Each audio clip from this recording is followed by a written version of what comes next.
Sandım ömür maceradır. Düşündüm zaman dayanır. Ben dayandım. Zaman durmadı. Hayat özünde behanedir. Dedim ay Allah bu nedir? Gençliğimi kimler apardı? İstedim ayakta duram, geleceği üçün hayalda kuram.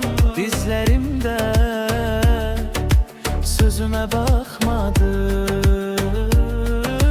Sözler dediler hayat penceredir, hemi de gelip bakar gider. Dedim ilahi möcüzedir.